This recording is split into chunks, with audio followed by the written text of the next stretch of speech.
E começou mais um Entendo Nada, é o número 75 e o tema de hoje é CPI. Rapaz, vamos lá, vamos relatar tudo que tá acontecendo nessa CPI aí.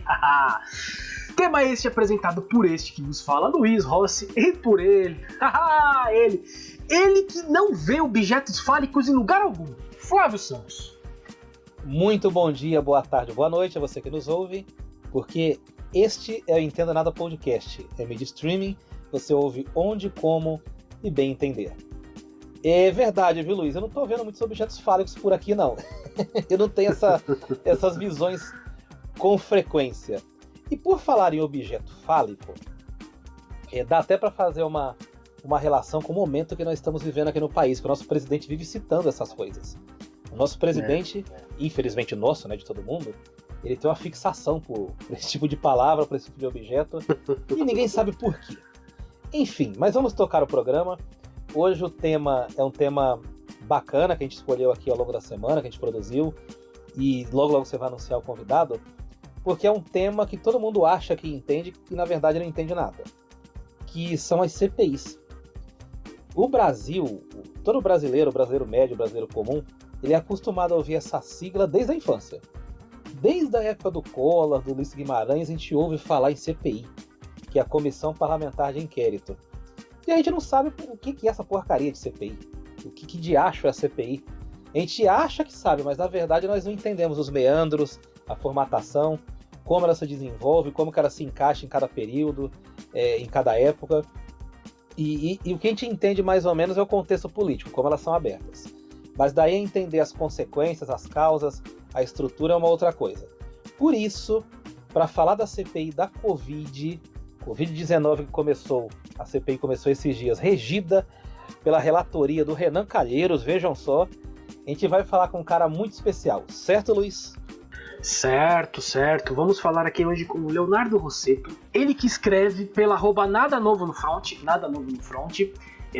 no Twitter. Ele tem um site com esse nome, Nada Novo no Front, e escreve muito bem, fala sobre muitas coisas envolvendo política, CPI.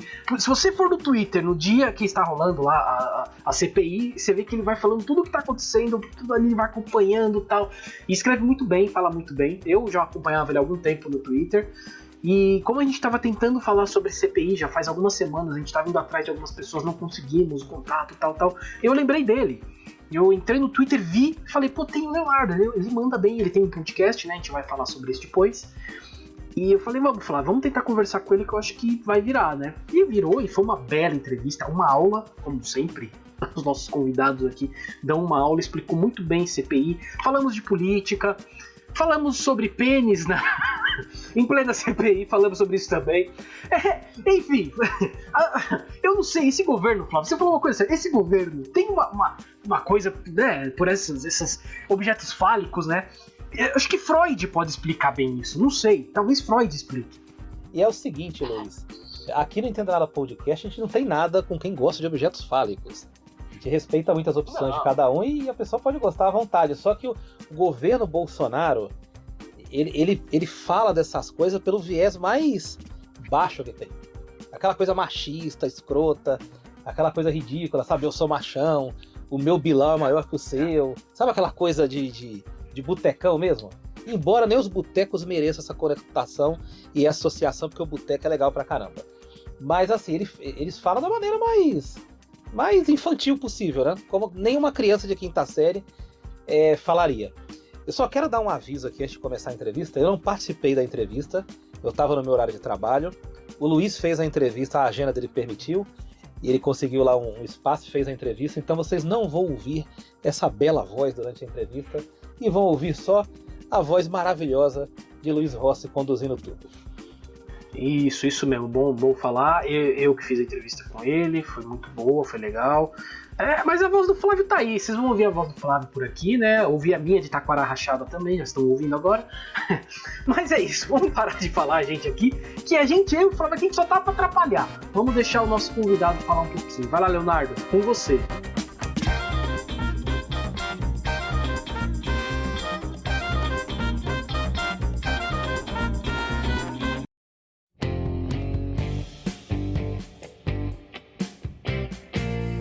Vocês, ouvintes, né? Vocês já ouviram a gente fazer a nossa apresentação, falamos um pouco do nosso entrevistado aqui. Mas, como sempre, tem aquela clássica pergunta do Entendo Nada, que normalmente o entrevistado diz que é a pergunta mais difícil da entrevista, né? Que é, Leonardo, quem é você e o que você faz? É a pergunta mais difícil mesmo. É um prazer falar contigo, Luiz. Bem, eu sou Leonardo Rossato. Eu sou várias coisas, na verdade. Eu sou formado em Ciências Sociais, eu tenho mestrado em Planejamento e Gestão do Território. Eu tô no meio do doutorado agora, né, essa loucura de doutorado, fazer doutorado no meio da pandemia, não recomendo para ninguém. Em Ciências do Sistema Terrestre, então se você for ver a minha formação, ela é bastante holística, né? Tem na área de humanas aí, tem bastante tá bastante aberto aí, né? E eu também sou especialista em políticas públicas no governo do estado de São Paulo já há 10 anos já. E além de tudo, eu acabo.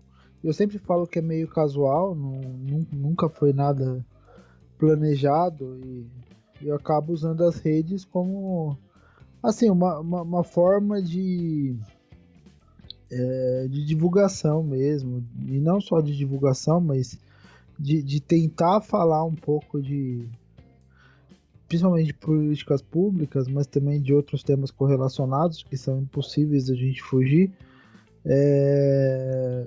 com uma linguagem fácil, uma linguagem acessível, uma linguagem que às vezes foge do academicismo, que às vezes até eu mesmo fico meio preso em academicismos e falo, não, a gente tem que falar com uma linguagem que todo mundo entenda, não com uma linguagem que só a gente entenda, ou que nem a gente entenda no final das contas. Eu preciso pegar um texto e ler o que eu escrevi daqui 10 anos e entender o que eu escrevi. Eu acho que essa é a parte mais complicada mesmo de quem tá na academia, quem estuda muito, é conseguir trazer isso pro público, né? Eu acho que realmente é uma parte difícil e eu acho que você faz bem. Pelo menos eu te seguindo ali no Twitter, vendo o que você escreve no Instagram também, eu acho que você faz bem. Pelo menos pra mim tá legal. Mas, então vamos pôr isso à prova, porque é uma pergunta muito fácil que eu vou fazer agora, né? Porque é simples. O que é uma CPI? É uma pergunta super simples, mas que as pessoas muitas vezes elas não sabem para que serve uma CPI. Então, normalmente uma CPI o nome, né, diz muito já, né? Comissão Parlamentar de Inquérito, ou seja, quando o legislativo se levanta para investigar alguma coisa. Então, quando existe uma necessidade que o legislativo julga prioritária, e o legislativo ele se coloca como investigador de algum tema específico, de algum tema urgente, de algum tema que em alguma medida reflete o clamor da sociedade. Isso, assim, aqui no Brasil, né, isso pode se dar com a assinatura de normalmente 1/3 dos deputados ou senadores, então existe um número aí para abrir automaticamente uma CPI, ou com outras articulações, né? Então, às vezes você tem, por exemplo, grandes abaixos assinados para você abrir CPI, e daí os senadores eles se sentem pressionados a assinar uma abertura de CPI sobre um tema específico, mas basicamente, quando a gente fala de CPI, a gente fala de algum tema que está sob grande clamor da sociedade e que o legislativo decide investigar para saber a verdade sobre esse tema ou qualquer coisa do tipo. Legal. Não, bem explicado. Eu realmente sou um dos que pouco entendo, né? Já vi muitas CPIs e realmente até hoje não consigo entender exatamente, né? Mas enfim. E uma questão aqui que eu achei bem legal, essa que foi o Flávio que fez. Existem CPIs em outros países? E quais as similaridades com o Brasil? Existem com outros nomes, né? A grande característica da CPI, e a gente vai até se aprofundar nisso mais tarde, é que como acontece em todo inquérito, o inquérito ele pode trazer uma recomendação de denúncia contra algumas pessoas. E muitas vezes essas pessoas são do próprio governo, às vezes são do próprio legislativo, são pessoas que são pessoas da sociedade que têm relação com o governo. Então, a CPI ela tem essa característica. É óbvio que ela não tem o mesmo nome em outros países, mas esses mecanismos de investigação do governo por parte do próprio legislativo existem em outros países também. Né? E não só de investigação do governo, mas de investigação de atores políticos em geral. Então, por exemplo, quando o Trump ele sofreu impeachment na Câmara e só não saiu do poder lá nos Estados Unidos porque ele teve os votos no Senado, né? Que o Senado ele precisa ter 2/3 dos votos para tirar o Trump ou qualquer outro presidente. Foi uma comissão parlamentar, assim, com um funcionamento que, assim, se não é igual, tem a mesma lógica, a mesma dinâmica de coletar provas, de inquirir e ouvir pessoas, de fazer um relatório e de, a partir daí, buscar responsabilizar as pessoas. Na Inglaterra está acontecendo uma agora, inclusive, sobre Covid, está acontecendo uma investigação, inclusive recaindo sobre o próprio primeiro-ministro Boris Johnson, sobre eventuais irresponsabilidades que ele cometeu durante a pandemia. E assim, normalmente, né, tanto em repúblicas presidencialistas quanto em repúblicas parlamentaristas, esses mecanismos de investigação por parte do legislativo servem como contrapeso à autoridade do incumbente, né, do presidente, do primeiro-ministro, porque servem justamente para impedir, digamos, arroubos de autoritarismo. Então, uma coisa que a gente vê acontecer muito em países com escaladas autoritárias é o enfraquecimento desses mecanismos ou a contestação desses mecanismos. Como acontece na Hungria, do Orbán, na Turquia, do Erdogan, e na própria Rússia, do Putin. Então, assim, são países que não... Que acabam não tendo mecanismos de investigação consistentes, né? E eu acho que a consistência tem que ser uma característica muito, muito forte para a gente estabelecer um freio a esses impulsos autoritários, né? Então, geralmente esses mecanismos de investigação muitas vezes são cooptados pelo próprio governo, o que não parece ou não tem sido o caso dessa CPI em específico aqui no Brasil. Entendi. Eu realmente vi que tá rolando na Inglaterra, né? Tá aí até comentar mesmo, você acabou falando que tá rolando na Inglaterra, e até algo parecido, né? Porque tem a ver também com a questão da Covid, de como foi levado, né? E você falou, né? E é conhecido que as CPIs normalmente investigam o que está acontecendo na política, nos governos, né? Mas assim, ela pode investigar algum crime cometido fora do mandato do político?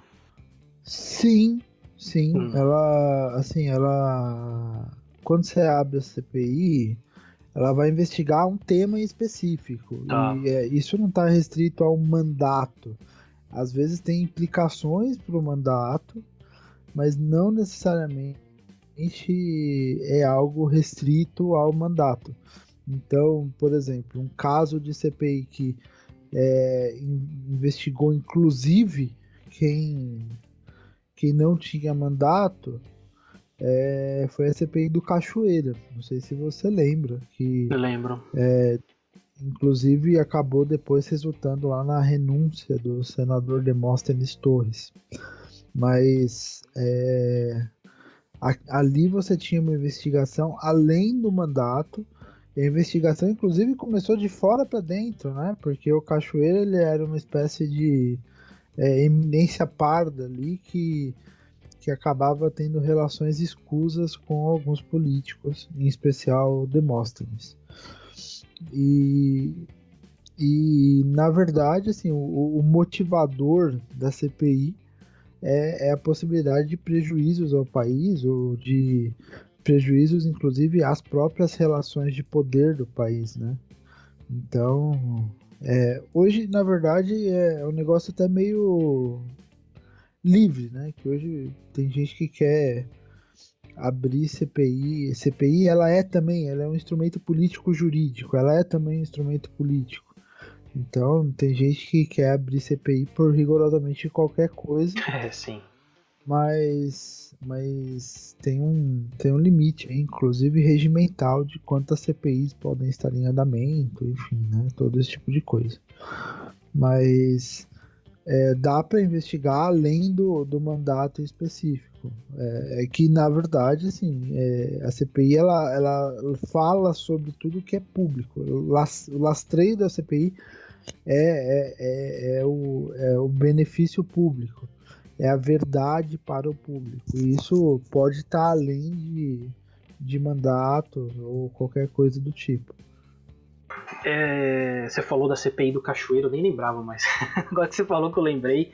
E outra CPI que eu lembro também, a CPI da Nike e tal, foi muito famosa na época para quem acompanhava futebol, né?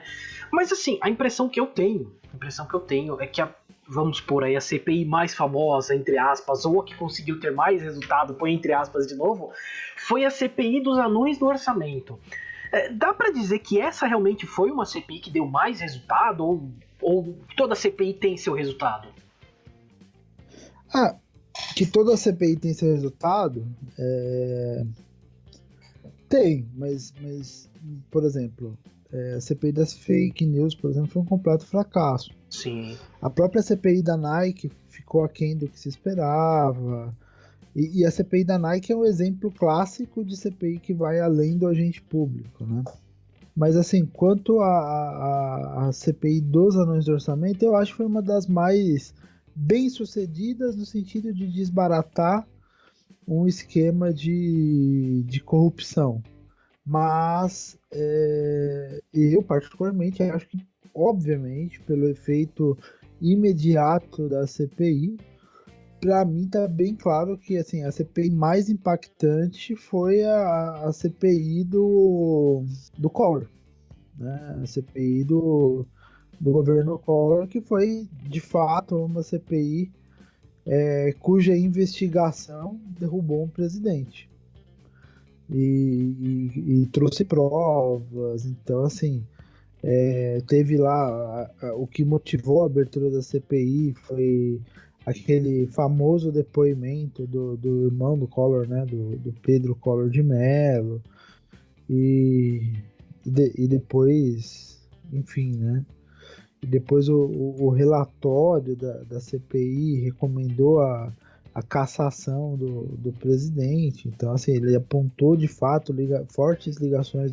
diretas do presidente Collor com o esquema de corrupção ali, né? E aquilo motivou de fato, eu acho que não só as manifestações dos caras pintadas e o pedido de impeachment, mas motivou uma mudança, inclusive cultural, muito forte, porque até então a gente tinha acabado de passar por um período de democratização, a gente tinha acabado de ter a Constituição de 1988 promulgada.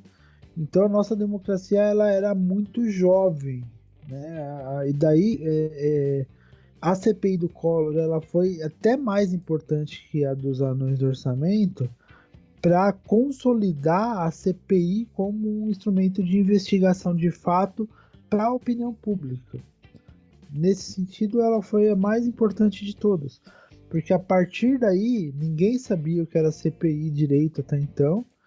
Mas a partir daí, o instrumento CPI se consolidou como um instrumento por excelência de investigação por parte do legislativo, como instrumento legítimo, como motivador de mudanças, como um legislativo querendo mudar, né, ou transformar a realidade do país através de investigações e de uma suposta descoberta da verdade sobre um tema específico.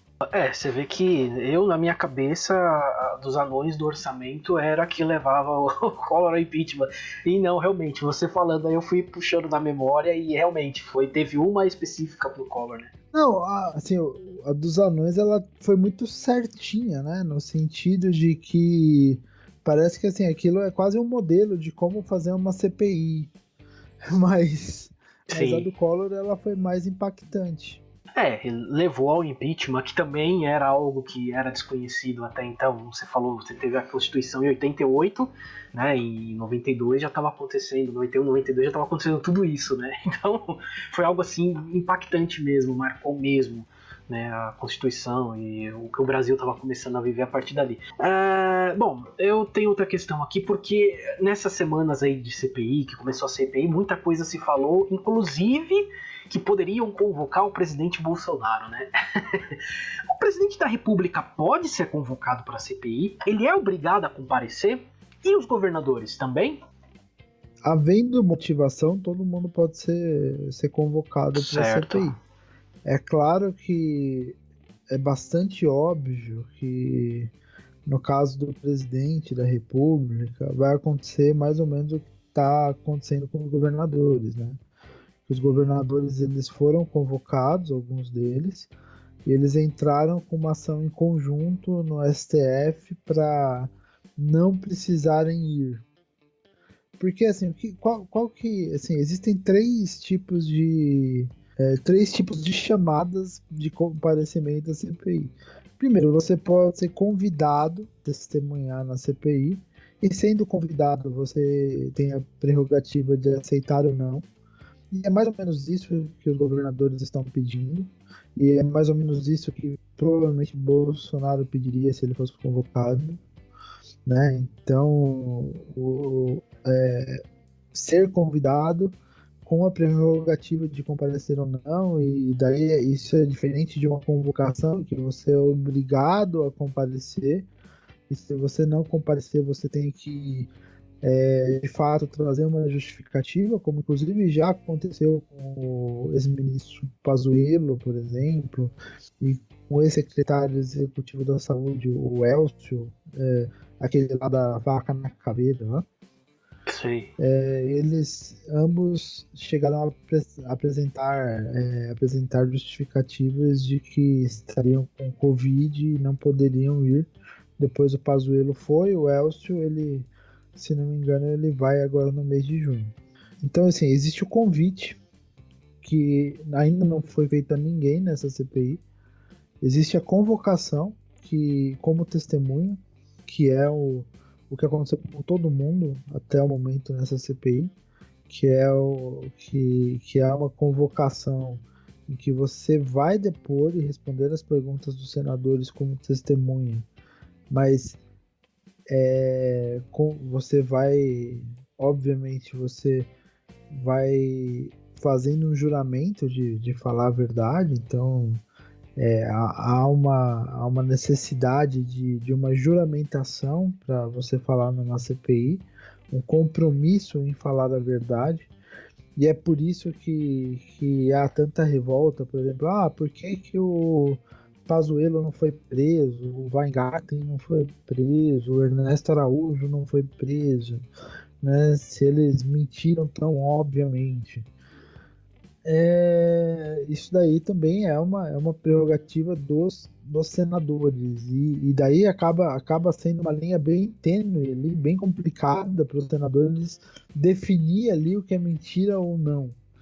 E para isso você tem instrumentos que podem ser utilizados pela CPI, por exemplo, como a acariação de duas testemunhas que fizeram discursos contraditórios. Então, por exemplo, para citar um exemplo, você pode fazer uma acariação entre o Pazuello, que alega que não recusou nenhuma proposta de vacina, e o presidente do Instituto Butantan, ou o presidente da Pfizer, que alega que as propostas por vacina foram ignoradas. Isso é uma forma de se buscar a verdade também, ainda que nessa CPI não tenha sido feita nenhuma vez ainda. E tem também um terceiro mecanismo de escuta da CPI, que é você escutar alguém que está sendo formalmente investigado pela CPI. E daí, como alguém formalmente investigado não precisa criar provas contra si mesmo, essa pessoa ela tem a prerrogativa de ficar em silêncio, né? O que é algo assim que pode soar contraditório, mas que em alguma medida um instrumento parecido foi utilizado tanto pela doutora Maia Pinheiro, uma das secretárias lá que foi entrevistada na CPI, quanto pelo Pazuello. O que mostra que eles já chegaram na CPI com um certo receio, para dizer o mínimo. Muito receio, vamos dizer a verdade, né? Falando um pouco sobre isso também, essa questão do receio, de não querer falar tal, né? E mentir, principalmente mentir. A gente já vimos, foi muito bem provado, que alguns dos investigados lá, que estavam lá, comprovadamente mentiram durante as sessões, né? Quais riscos eles correm? Eles podem ser presos ali mesmo, na hora, por estarem mentindo? Como que funciona? Sim, pode. Porque você pode ser preso por perjúria, por falso testemunho, né? Enfim, existe essa possibilidade de prisão, né? Porque ali você está falando sobre juramento, você está falando como se você fosse testemunha de um julgamento. Então a pena seria a mesma pena da testemunha que vai no julgamento do Poder Judiciário e mente deliberadamente ali no julgamento e é descoberta. A grande questão é que, por mais que eles mentiram deliberadamente, é muito difícil você provar, mesmo com fact-checking, com vídeos, com áudios, é muito difícil você provar, processualmente falando, que uma pessoa mentiu na hora que ela está mentindo. Provavelmente você vai confrontar as informações que ela passou com outras informações e vai mostrar a mentira através desse confronto de informações. Sim. Que é mais ou menos o caso que a gente tem de algumas pessoas que foram ali, especialmente o Fábio Weingarten, que o Renan Calheiros queria inclusive prender de cara, de tão descaradamente que ele mentia, quanto o caso do Eduardo Pazuello e da Mayra Pinheiro, que foram lá devidamente munidos de habeas corpus, e em alguma medida também o Ernesto Araújo, que também acabou falando bastante coisa ali que pode ser facilmente contestado. Mas essas contestações elas vão ocorrer no decorrer da investigação e na divulgação do relatório, que é um relatório de inquérito. Ou seja, o inquérito ele vai trazer recomendações que podem, inclusive, ser recomendações de prisão, mas se ficar muito descarado, que, poxa vida, a pessoa tá mentindo ali, né, ali descaradamente, e houver prova disponível dessa mentira, essa pessoa ela pode sim, os senadores podem sim, ali no meio da sessão, dar voz de prisão, como o relator, o Renan Calheiros, tentou fazer no caso do Fábio Weingarten. Sim, inclusive não só ali ele pode ser preso, mas futuramente ele pode ser preso também por ter mentido. Sim, sim. Entendi. Então eles ainda correm riscos de serem presos, né? Sim, corre. Sim, correm riscos de serem presos. Bom, o que me parece nesse meio dessa mentirada toda aí é aquilo que, bom, você estando no Twitter, estando nas redes sociais, você entende muito bem, que é a famosa estratégia do governo, que é a cortina de fumaça, né? O que me parece, nesse momento deles estarem mentindo desse jeito, é eles estarem jogando pro lado deles, né? Pros eleitores deles, ou no caso do Pazuello não é bem eleitor, mas as pessoas que o apoiam, né? Como você acha que a imprensa deve agir e reagir a isso? Olha, a imprensa, é difícil a gente pegar e pautar, né? O que a imprensa deve fazer ou não deve fazer.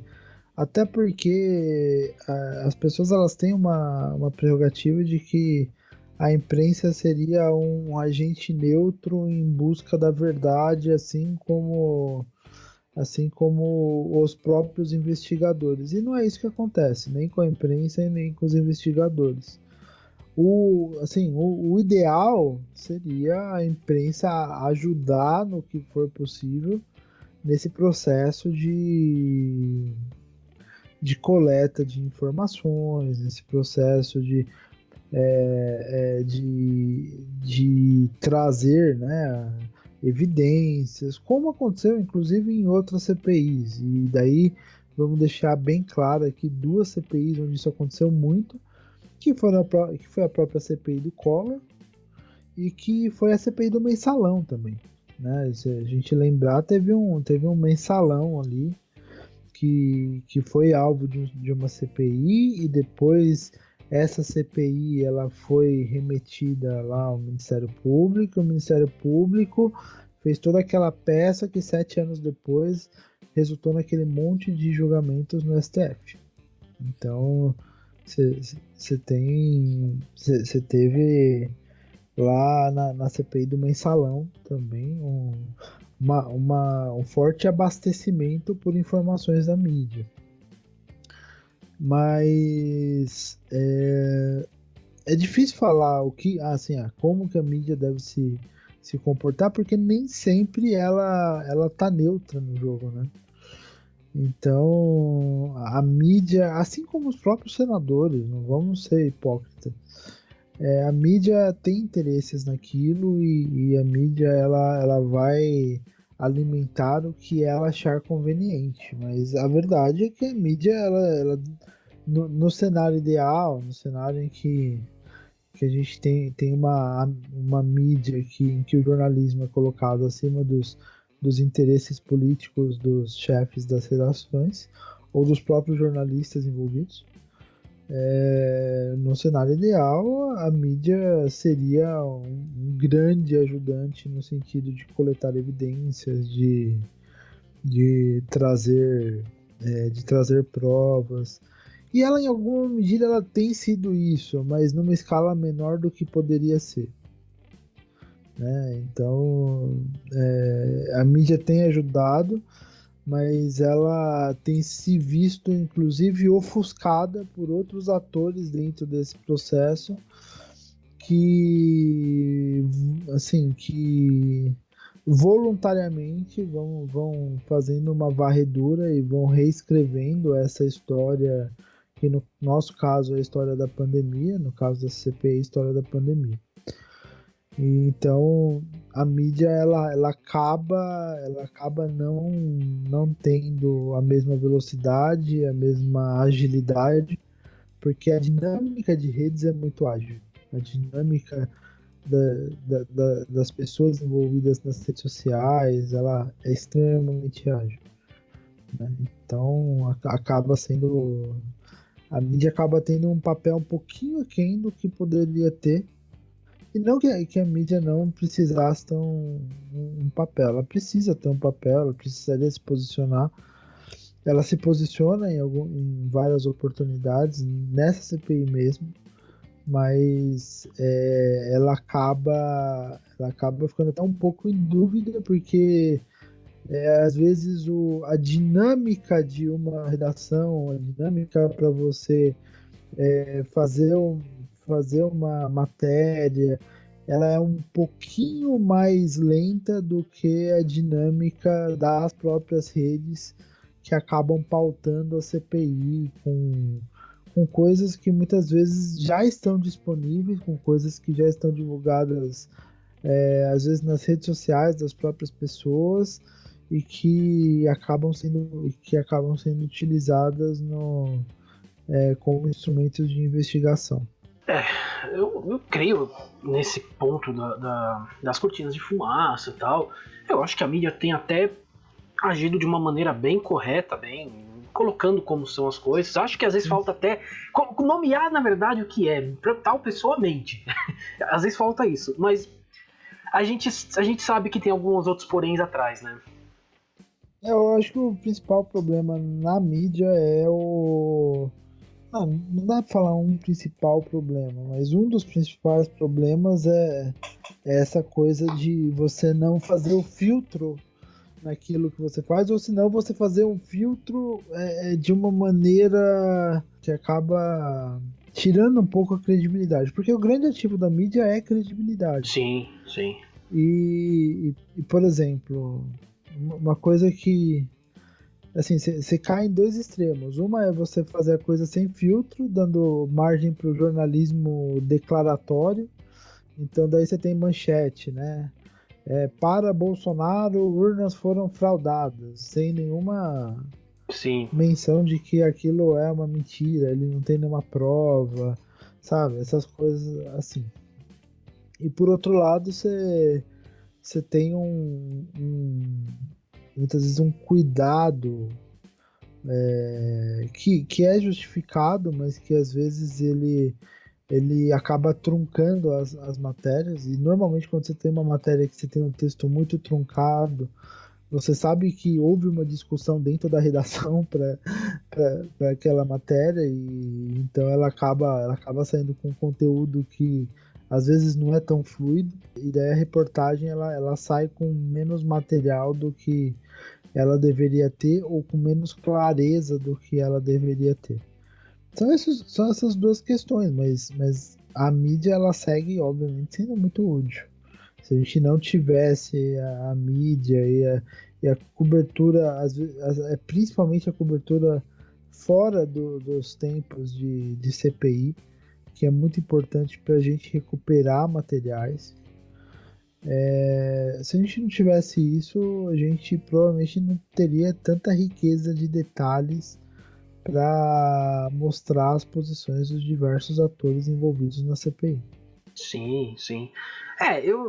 A gente às vezes, né, eu sou um defensor aqui, você vê quando o Flávio tá aqui, a gente até fala, ele até zoa comigo, né, que eu falo que eu sou um democrata, né, ele tira sarro disso de mim, mas no sentido de que eu gosto da democracia e gosto da liberdade de imprensa, acho que tem que ter liberdade de imprensa, e acho que a crítica à imprensa tem que vir também no ponto certo. Vamos sair um pouquinho daqui da CPI, eu ia deixar essa parte pro final, mas eu vou ter que falar agora, como a gente tá falando da imprensa, não tem jeito. Bom, você cobriu isso, a gente viu isso no fim de semana, dia 29, os protestos, estamos gravando no dia 31 de maio aqui, dia 29 tivemos protestos, e os grandes jornais, tirando a Folha, acho que noticiou, né? Um dos jornais coloca que o PIB está em aquecimento, e um outro jornal, na capa, está falando de turismo. Cadê os protestos, né? Então, assim, é o que você disse, que a gente precisa da imprensa, precisamos dela, mas ela também precisa oferecer a credibilidade que a gente quer, né? A gente precisa acreditar. E quando jornais grandes colocam isso um rodapé, né? Um protesto grande num rodapé, e aí, como que a gente vai acreditar? Então é difícil, cara, é muito difícil. Eu acho que na CPI a imprensa tem feito um trabalho bom, e inclusive muitas das coisas que está sendo investigada na CPI foi a imprensa que foi atrás, principalmente a questão da Covid. Eu acho que os números da Covid, né? Se não fosse a imprensa, a gente estaria perdido, a gente não saberia exatamente como estão os números. Então a gente tem que, mas quando tem que criticar, tem que criticar. E esse foi um ponto. Esse dos protestos não deu para engolir. Não deu, é muito difícil, cara. Enfim, realmente é complicado. Mas enfim, vamos voltar à CPI aqui, vamos falar de uma outra pessoa aqui, que aliás, eu tenho nos nossos episódios aqui, eu tenho muito falado com o Flávio, com outros convidados que a gente recebe aqui, que eu não vou perdoar o Bolsonaro por eu ter que gostar de algumas pessoas da qual eu tenho que falar, putz, tal pessoa fez a coisa certa. Um deles é o Dória, que quer queira, quer não, apesar de tudo, estamos conseguindo alguma vacinação por causa do Dória, né? Outra pessoa é o nosso queridíssimo Renan Calheiros. Olha que situação. O que você acha do Renan Calheiros ser escolhido como relator? As relações dentro do Senado elas se desenvolvem em outro nível, muito diferente da Câmara, por diversos motivos. O senador ele é um eleito proporcional, então a tendência a ser uma revista é um pouco menor, então você tem ali uma seleção de alguém mais consolidado na política, exceto em 2018, mas em 2018 a gente elegeu o Bolsonaro, então, né, 2018 foi um ponto muito fora da curva. E partindo disso, você tem esses caras que estão super consolidados nas esferas de poder, como o Renan Calheiros.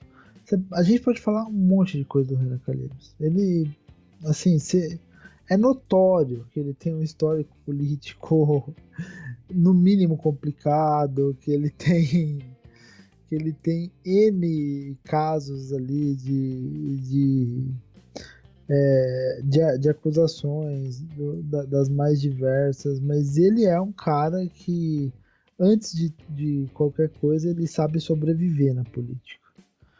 Ele viu outros caras que sabe sobreviver mais que os outros. Ele percebeu a maré mudando, ele viu outros caras que, por exemplo, o próprio ex-presidente da Câmara no governo Temer, da Câmara não, do Senado no governo Temer, Eunício de Oliveira, ele não se reelegeu. Outras pessoas que faziam parte dessa velha guarda do Senado não conseguiram reeleição, mas o Renan ele consegue se reinventar, ele consegue ter essa noção de saber para onde o vento está indo e se esconder quando a maré está ruim. Então, por exemplo, quando ele viu que ele não conseguiria, por exemplo, ser presidente do Senado em 2019, aquela coisa que os bolsonaristas fizeram para eleger o Alcolumbre, fizeram campanha contra o Renan, ele simplesmente se recolheu. Ele se recolheu e ficou esperando a hora de agir. E daí chegou, né? Daí ele vê o governo Bolsonaro desgastado, e vê a oportunidade de ser relator. Ele tem o respeito dos colegas, ele tem um respeito muito grande por parte dos colegas, assim, por mais que todos saibam das questões que envolvem o nome do Renan, e ele acabou sendo colocado ali como relator da CPI dentro desse contexto de pandemia, desse contexto de necessidade de investigar o que foi feito nessa pandemia, né? Então é um cara que ele chega na relatoria tendo o respeito dos seus pares, antes de tudo. Ele tem muito respeito por parte dos demais senadores. E é isso que faz com que ele seja um nome menos contestado numa relatoria do que seria outro nome qualquer. É um cara que todo mundo sabe aqui. A história dele, todo mundo conhece a história dele, todo mundo sabe quem ele é, né? Mas ao mesmo tempo ele é um cara político, como a gente acabou falando. É um cara político, ele sabe, ele conhece os meandros, tudo, né? Realmente. Mas isso eu não perdoo. Não perdoo quem me faz gostar de gente assim. Não. De fato. Não dá pra perdoar. Ai, olha que situação. Mas recebemos aqui uma questão de uma ouvinte, né? É a Trinity Santos.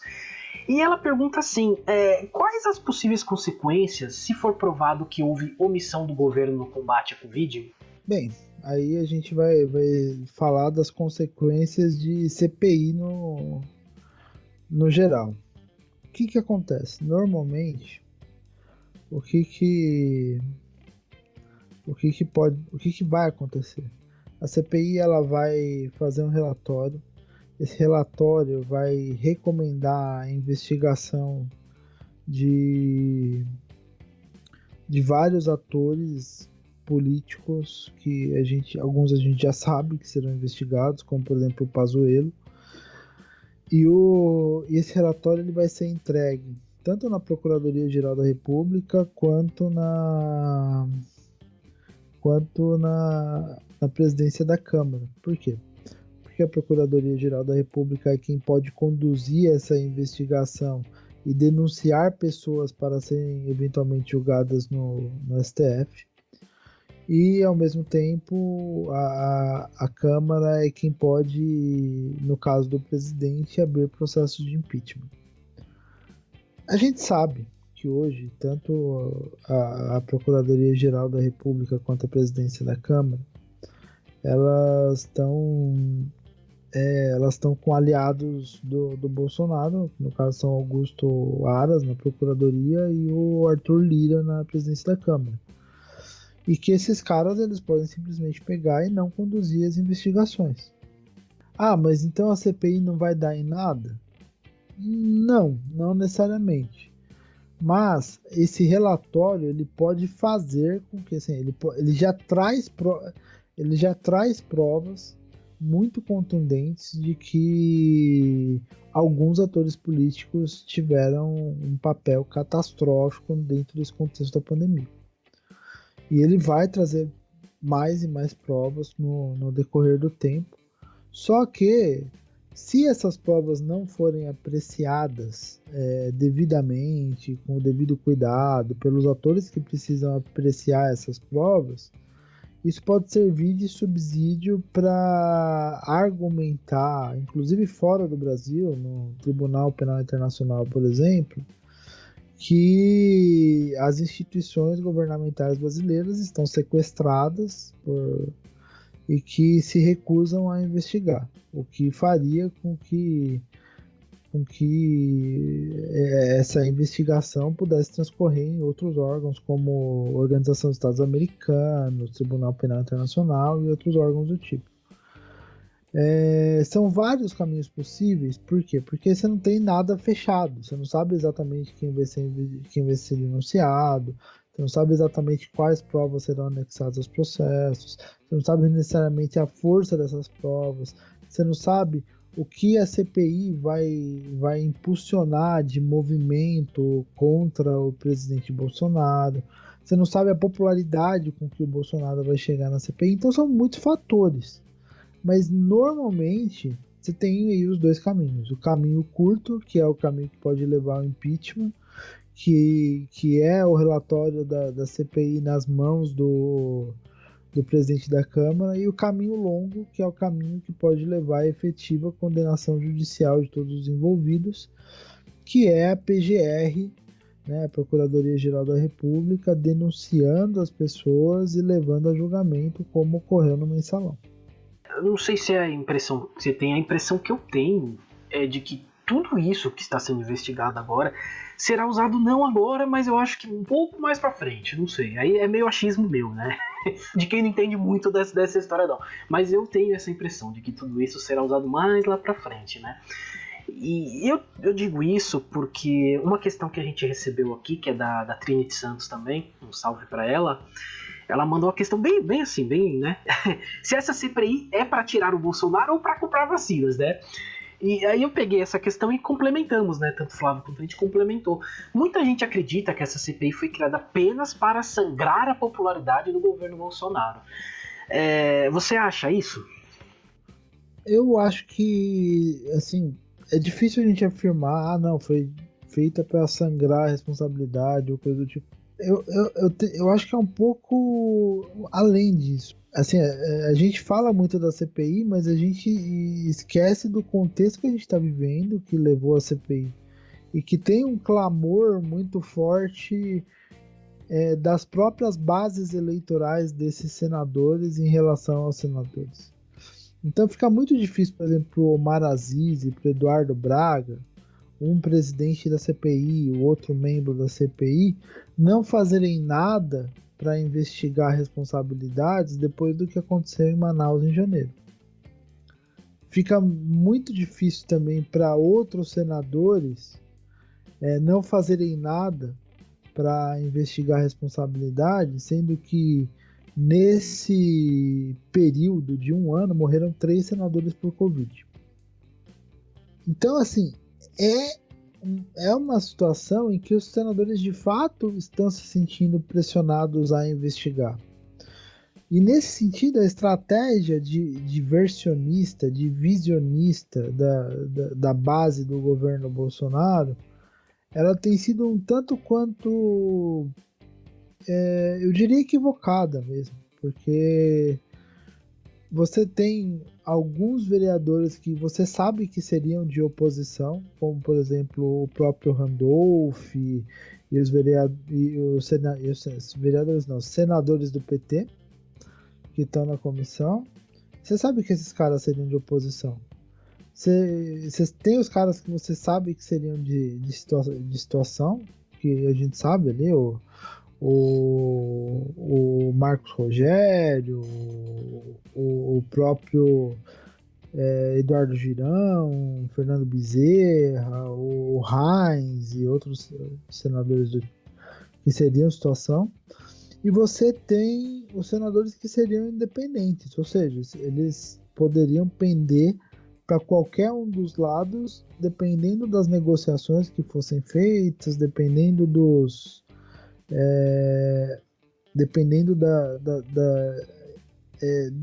da postura ali de cada um na CPI. E a postura dos governistas está fazendo com que esses independentes se agreguem todos com a oposição. E daí o governo vai ser minoria na CPI, obviamente. Inclusive a postura do próprio Bolsonaro, pedindo na live dele, Omar Aziz, pelo amor de Deus, encerra essa CPI, sabe? É uma coisa que acaba fazendo os senadores que seriam independentes, inclusive o próprio Omar Aziz, ele foi decisivo para que o Fábio Weingarten não fosse preso no depoimento dele. Os próprios senadores governistas e o próprio governo estão fazendo com que esses senadores que seriam independentes se aproximem cada vez mais da oposição. E isso acaba sendo um grande problema para o governo, né? Então, vai além, né? A CPI, a gente sabe como a CPI começa, a gente nunca sabe como ela acaba. Essa é a verdade. A CPI ela tá tomando rumos surpreendentes. Quando a CPI foi aberta, a composição dela falava algumas coisas. Falava, eu acho que vai ser uma investigação que eles vão tentar levantar algumas coisas de fato com base nos interesses de quem está ali. Então, descobrir o que realmente aconteceu em Manaus, descobrir por que não tem vacina, descobrir por que recomendaram cloroquina e ouvir os atores envolvidos. Mas a postura do governo está fazendo com que tudo isso seja apropriado pela oposição e ajude aí, inclusive, os senadores de oposição a fazer um bom palanque, né? Porque tem o interesse jurídico, mas também tem o interesse político da coisa, né? Uma questão aqui que a gente tem saindo um pouquinho, começando a sair já da CPI, de falar de CPI. Digamos que você, Leonardo, foi, né, alguém te colocou lá no governo, no Ministério da Anticorrupção, e você tem tudo o que você precisa fazer para acabar com a corrupção. Quais dispositivos legais poderiam ser criados para combatê-la? Pergunta fácil. Essa é fácil. Não, mas assim, por incrível que pareça, a gente já tinha mecanismos do tipo. Né? A gente tinha uma Controladoria Geral da União, por exemplo, que trabalhava muito bem. Inclusive a Controladoria, ela fazia um trabalho de controle interno muito bom e ela resultou em diversos processos que levaram a descoberta de problemas sérios, inclusive de corrupção dentro do governo, mas essa controladoria ela foi esvaziada e no governo Bolsonaro ela foi totalmente cooptada. Então há um desincentivo de combater a corrupção. Normalmente o mecanismo de combate à corrupção internamente dentro do governo se faz com vamos dizer, é sempre uma linha dupla que você tem ali. Então, assim, na verdade, uma linha tripla, que é a questão da controladoria, que eu acho que você tem na controladoria um instrumento, inclusive, de controle da eficiência do gasto público, saber onde o gasto público está sendo bem feito, saber a efetividade um pouco do gasto público, e junto com essa controladoria você tem que ter um mecanismo de gestão, daí você vai avaliar o que está sendo eficaz. Qual é a eficácia da política pública? Porque nem tudo que acontece no governo é fruto de corrupção. Às vezes é fruto de incompetência, é fruto de uma política pública mal concebida. Às vezes é fruto de uma política pública muito bem intencionada, mas daí quando você vai implantar, por você não ter feito uma boa avaliação, ou pelo contexto ter mudado, ou por N fatores internos e externos, você não consegue ter uma eficácia adequada. Por exemplo, um exemplo bem besta. É a mesma coisa de você pegar e querer implantar uma política de incentivo ao turismo em 2020. Você começa e você aborta aquilo, por quê? Porque você teve uma pandemia no meio do caminho e forçou as pessoas a ficarem em casa. E o que elas iam fazer de turismo, elas não vão fazer mais. Mas você tem que trabalhar junto, né, com essa questão do controle interno, de saber, assim, sobre a eficiência do gasto público, de fechar as torneiras de corrupção, de ver aonde. Porque, assim, qual que é a questão da eficiência do gasto público com a corrupção? Quando você começa a ver lugares onde você tem muito baixa eficiência do gasto público, você vai pesquisar aquilo mais a fundo para ver se aquilo é fruto de uma política mal concebida, mal feita, muito dispendiosa e que assim, independente do resultado que gera, é uma política que é muito dispendiosa pro pouco resultado que tem, pro pouco resultado prático que tem. Quando você começa a enxergar isso, você vai começar a pesquisar se aquilo é incompetência, se é alguma forma de uma política mal concebida e mal feita, ou se existe algum desvio ali. Foi assim, por exemplo, que a Prefeitura de São Paulo descobriu a máfia do ISS lá, em 2013. Então foi nesse tipo de investigação que você começou a ver, peraí, tem muito gasto aqui, muita renúncia fiscal para pouco resultado. O que está acontecendo? Daí você pega e descobre que existia uma máfia de auditores em conluio com outras pessoas para desviar recursos públicos, e nessa brincadeira aí foram trazidos de volta para os cofres públicos milhões de reais. Isso é um exemplo clássico de como uma controladoria pode gerar combate à corrupção. Mas a gente tem as outras duas coisas, que é a questão da gestão. Então a gestão ela vai falar de eficácia e de efetividade das políticas públicas, ou seja, aquilo que está sendo investido, aquele planejamento que foi feito, aquele fluxo de trabalho, aquela gestão de projetos, ela vai gerar resultados práticos? Ela vai gerar uma melhora do serviço, ela vai gerar uma percepção no cidadão de que ele está sendo melhor atendido, vai gerar uma mudança na vida das pessoas, né? Isso vem mais da parte da gestão, e tem também a parte do planejamento em si, que é a utilização dos instrumentos de planejamento existentes. Então, planos setoriais, planos plurianuais, a própria peça orçamentária e outras coisas do tipo, como mecanismos para você gerar melhor resultado dentro da máquina pública. Então, quando você faz um bom planejamento e cumpre esse bom planejamento, a efetividade lá da política pública, a eficiência e a eficácia, ela tende no global a ser maior. E daí você consegue fazer mais com menos. Então, assim, esse tripé de planejar, de gerir e de controlar é um mecanismo interno poderoso para combater corrupção, mas a gente percebe que há uma grande, assim, como que a gente pode dizer, esses mecanismos eles têm sido dilapidados nos últimos tempos, justamente por quem faz esse discurso contra a corrupção, mas na prática acha que o discurso contra a corrupção se dá através de demonstrações policialescas que não levam a lugar nenhum, que no final são mais políticas no sentido de combater opositores do que propriamente no sentido de melhorar a capacidade do Estado e de trazer um Estado melhor, né?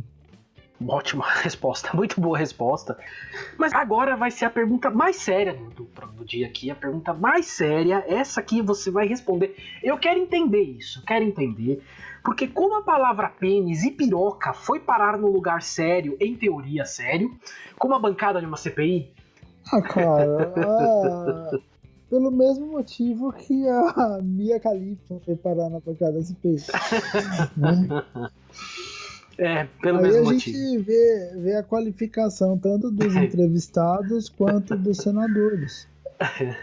Porque a gente está conduzindo uma investigação lá na CPI, e daí você chega e... por que aparecem essas coisas? Além desses caras muitas vezes viverem num mundo paralelo, num mundo em que a cloroquina acabou com a Covid em Rancho Queimado, esses caras eles têm um trabalho muito forte de tentar dissociar, de memificação, de criar cortinas de fumaça.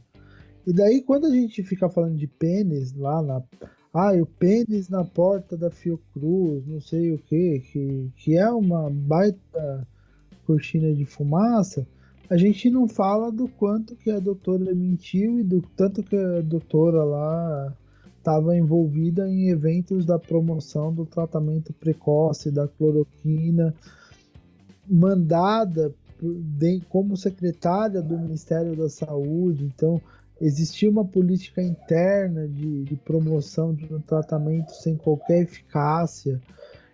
Existia uma política interna para que esse tratamento sem qualquer eficácia fosse um mecanismo de sabotagem do isolamento social. Nunca houve uma política de defesa do isolamento social séria por parte do governo federal. Então, assim, tudo isso acaba, assim, enquanto a gente está falando de pênis, a gente não está falando dos crimes deles. Sim. Então, a ridicularização, às vezes as pessoas preferem ser ridicularizadas e criar uma falsa polêmica para não responderem aquilo que elas precisam responder, infelizmente. E isso é uma estratégia, por mais que a pessoa é louca, a pessoa está tentando... Não, é uma estratégia de tentar desviar o assunto, de tentar evitar isso como assunto dentro da CPI, evitar o mais sério como assunto dentro da CPI. Então, tanto os depoentes quanto os próprios senadores governistas, muitas vezes, eles apelam para o absurdo por causa disso. Para tentar mesmo transformar a CPI em meme, tirar a seriedade da CPI. Como o discurso, por exemplo, do Flávio Bolsonaro chamando o Renan de vagabundo, tentando criar uma polêmica, sabe? Esse tipo de coisa, tudo para tentar tirar a seriedade da CPI. O que é uma estratégia, de novo, né, que me parece totalmente equivocada do ponto de vista prático. porque vai fazer com que aqueles que eventualmente estavam numa posição independente e poderiam, inclusive, se aproximar do governismo em alguns assuntos, eles acabam indo todos para o braço da oposição do Bolsonaro dentro do contexto da CPI. E nesse ponto a gente acabou às vezes aqui falando um pouco da mídia. Creio que nesse ponto, pelo menos nesses casos, a mídia tem se mantido muito bem, não caiu tanto nessa cortina de fumaça, ao contrário das redes sociais, né? As redes sociais abraçaram o pênis da Fiocruz, vamos colocar assim o termo. Mas enfim, infelizmente abraçaram o pênis da Fiocruz. Olha, Leonardo, eu vi que seu tempo aqui já tá terminando, eu ia ainda fazer mais uma pergunta, perguntando quais palavrões você acharia mais adequados para xingar a Conmebol, a CBF e o governo, graças à Copa América que teremos no Brasil, mas vamos deixar isso para um outro dia, porque acho que vai faltar tempo para achar palavrão aqui. Não, mas você sabe que essa história da Conmebol, ela foi patrocinada pelo governo, né? A negociação envolvendo a vinda da Copa América no Brasil foi feita pessoalmente pelo ministro da Casa Civil do Bolsonaro, Luiz Eduardo Ramos, e não à toa a Copa aqui no Brasil vai ser transmitida pelo SBT, que é a rede do Silvio Santos, o sogro do atual secretário de Comunicações do governo Bolsonaro. Fábio Faria, né? O nome dele, né? Sim. Fábio Faria, isso, é o Fábio Faria. É isso, então teremos Copa América no Brasil. No mesmo mês que provavelmente teremos a terceira onda. Enfim, eu não vou. Vamos parar por aqui. Vamos que a gente vai. Se a gente entrar nesse tema aqui, a gente vai até as 8 horas da noite. Só palavrão, só com palavrão. Leonardo, muito obrigado. O seu tempo aqui já tá quase terminando, né? Eu vi aqui que você me falou. Então, muito obrigado mesmo por ter participado. Valeu. E com certeza a gente vai querer convidar você para mais algumas vezes aqui. Foi muito legal o bate-papo. Opa, vai ser um prazer. Muito bom. Vamos lá, vamos convidar sim. Beleza, valeu!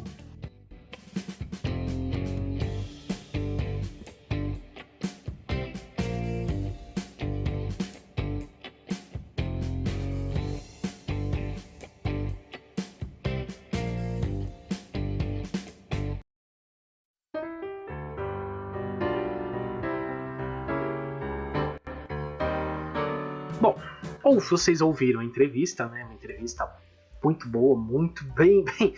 Falamos sobre muitas coisas. Foi uma aula, como sempre, uma boa aula. Recomendo que vocês sigam, né?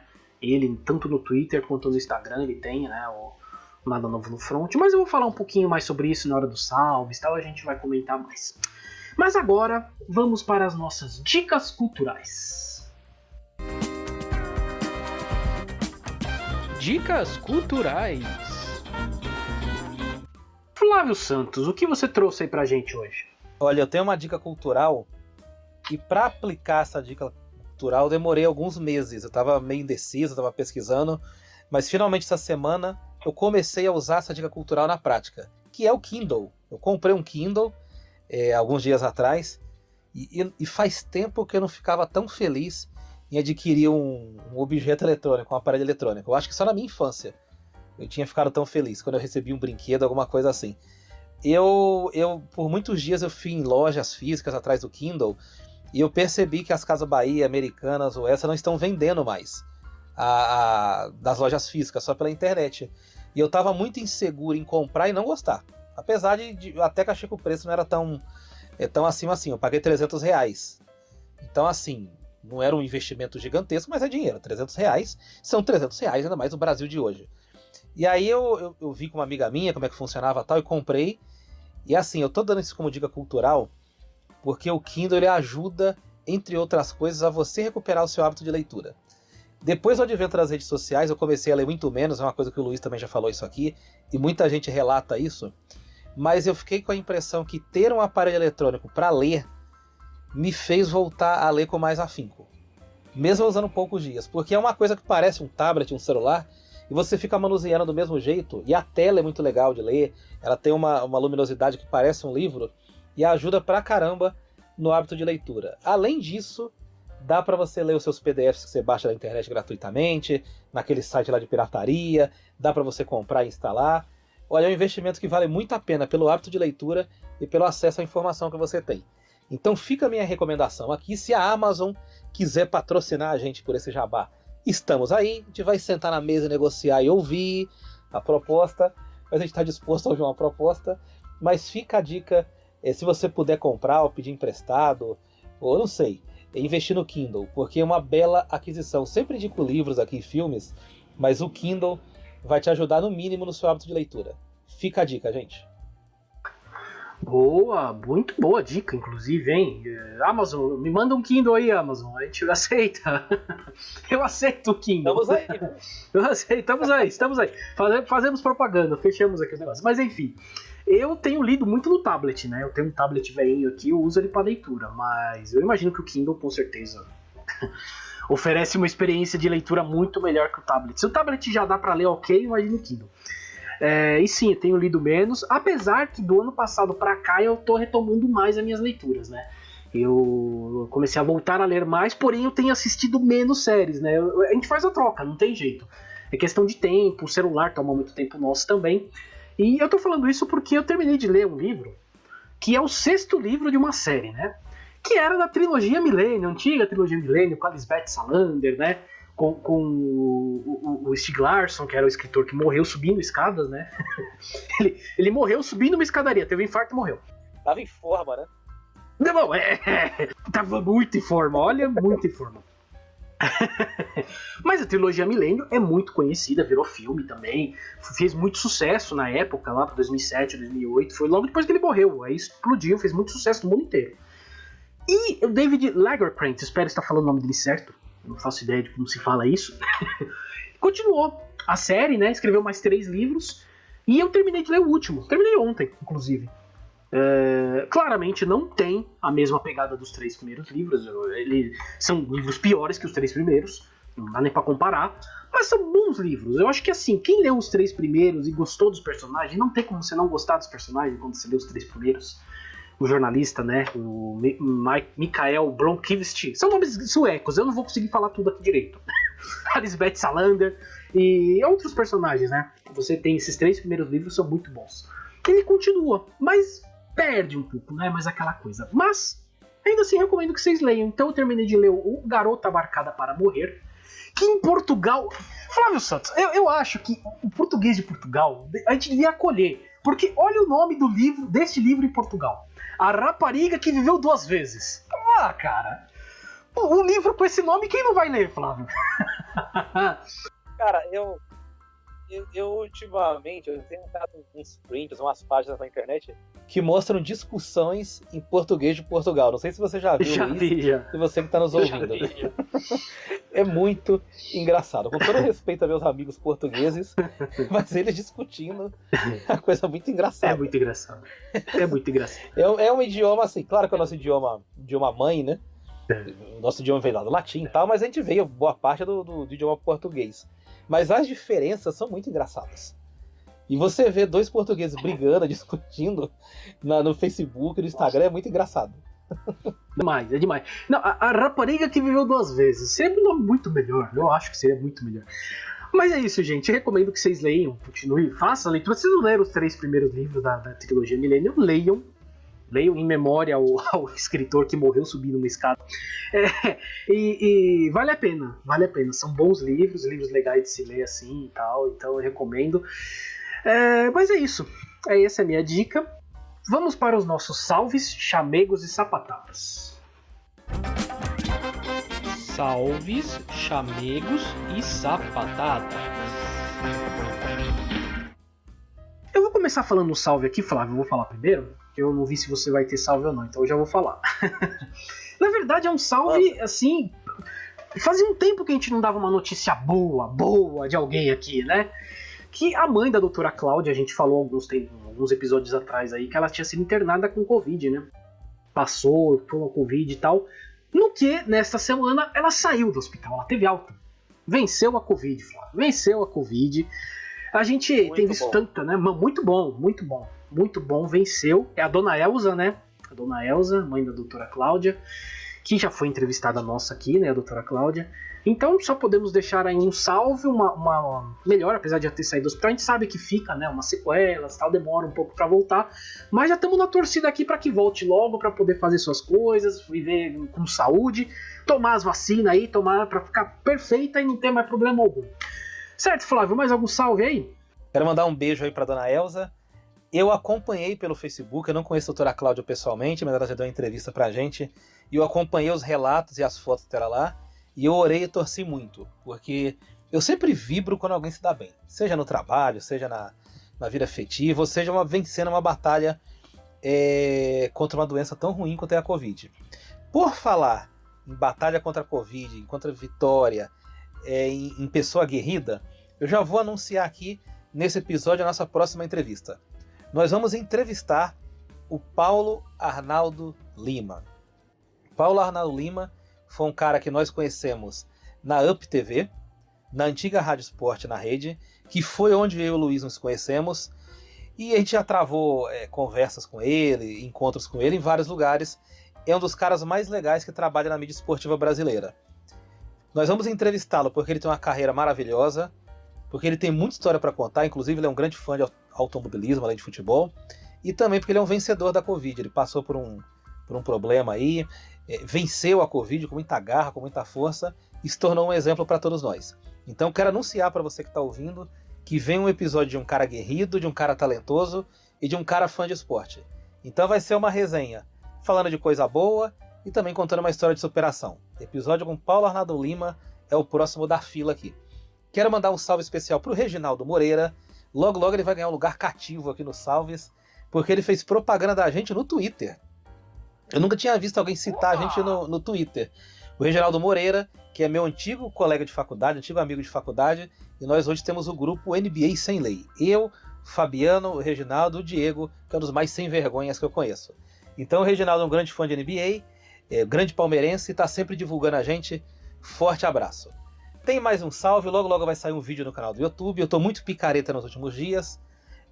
Fiz o material bruto, tá faltando só editar.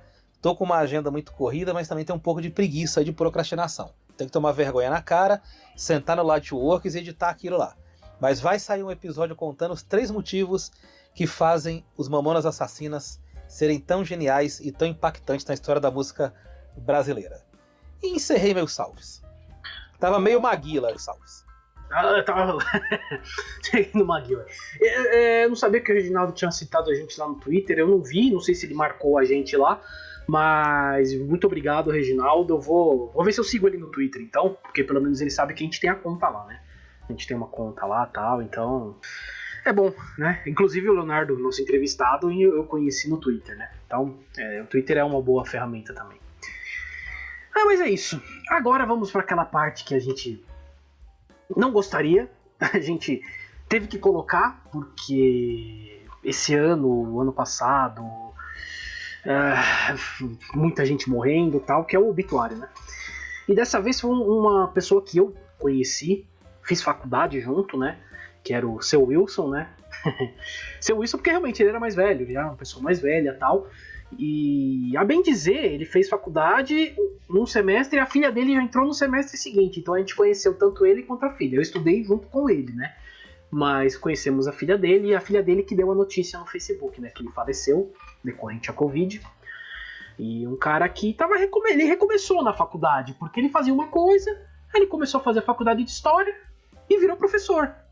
De uma certa idade já devia ter lá seus 50 e poucos anos tal. Começou a dar aula com 50 e poucos anos, então recomeçou a vida dele e foi. Era um dos caras que tinha uma das risadas mais engraçadas que eu já vi. Era muito engraçado, um cara muito gente boa. E a gente fica sentido, né? Que quando uma pessoa assim morre, parte, né, daqui do mundo, ainda mais sendo por Covid, né? Porque puta merda, olha, não tá fácil não, viu? Então já deixamos aí meus sentimentos à família, a Aline, né, que é a filha dele, que eu tenho um pouco de contato ainda. É isso, Flávio. Mais uma pessoa conhecida que vai. Triste, era uma coisa que a gente nunca imaginava fazer nos nossos programas, no nosso podcast, que é abrir um espaço para quase um obituário, igual de jornal. A realidade se impôs a gente, ela tá cada vez mais próxima, mais conhecida, mais afetiva, mexendo mais com o nosso emocional, e é uma coisa que a gente nunca imaginou fazer aqui. E você disse que ele tinha uma risada muito engraçada, muito Sim. gostosa. Não conheço os familiares, amigos, mas você que o amava, lembra dessa risada. Esse é o grande legado dele. Na hora que vocês estiverem, quando tudo isso passar, estiverem num churrasco, estiverem numa festa, você pode ter certeza que essa risada vai alegrar vocês e vai acompanhar vocês. Sintam-se abraçados pela gente, tá? Sim, sim. Não, churrasco com certeza, porque quando a gente ia pro bar na faculdade lá, era um dos maiores quebradores de mesa no truco. Olha, era um negócio assim. Vai, tá legado? O bicho pegava, os maiores quebradores de mesa no truco também. Agora que você falou, eu lembrei. Ai, mas é isso, gente, é isso. Vamos manter as boas lembranças, né? Acho que é o que sobra, as boas lembranças. Mas é isso. Vamos passar para o nosso encerramento, mas antes, passar os nossos canais de contato, que é o e-mail entendonadapodcast@gmail.com, o Facebook, que é o Entendo Nada Podcast, o Instagram, que é o @entendonadapodcast, e o Twitter, @EntendoNPodcast, porque o Entendo Nada não dava para ser usado lá e foi o que deu para encaixar ali. Preciso usar mais o Twitter, na verdade, né? Eu não tenho usado muito, não. Preciso fazer mais contatos, que eu tenho visto que tá girando muitos contatos por aí. E além disso, estamos em várias plataformas. Estamos no Spotify, estamos no iTunes, no Apple Podcast, Google Podcast, e todos os agregadores de podcast aí, é só procurar lá, Entendo Nada Podcast. Estamos no YouTube. A gente tá colocando, Flávio tá colocando vídeos, né? Eu ainda não fiz, eu não tive muito tempo pra parar pra ver vídeo aqui, né? Fazer vídeo. Mas a nossa ideia é colocar mais vídeos, fazer algumas coisas diferentes lá. E o Flávio tem colocado, além das nossas lives, né? Quando a gente faz live no Instagram, a gente acaba colocando no YouTube também, porque as pessoas às vezes conseguem assistir melhor no YouTube, por questão de colocar na televisão, e é isso. A gente acaba colocando no YouTube e os nossos episódios do podcast também estão lá. Muita gente escuta a gente pelo YouTube, inclusive. Eu não tive a oportunidade de agradecer durante a gravação ao Leonardo, mas quero agradecer ele aqui pela baita entrevista maravilhosa que ensinou pra gente aqui. Foi mais uma aula grátis. Cara muito acessível, cara muito ocupado, com a agenda lotada, repleta de coisas, mas muito acessível. Então eu quero agradecer a ele pela oportunidade de partilhar o conhecimento, o didatismo dele com a gente e com o nosso público. E você que nos ouviu, siga nossas redes sociais, siga nosso canal no YouTube, que logo logo vai ter conteúdo bom, de qualidade, vai ter coisas para vocês assistirem, e é uma coisa que a gente quer alimentar sempre. No mais, missão cumprida, Luigi.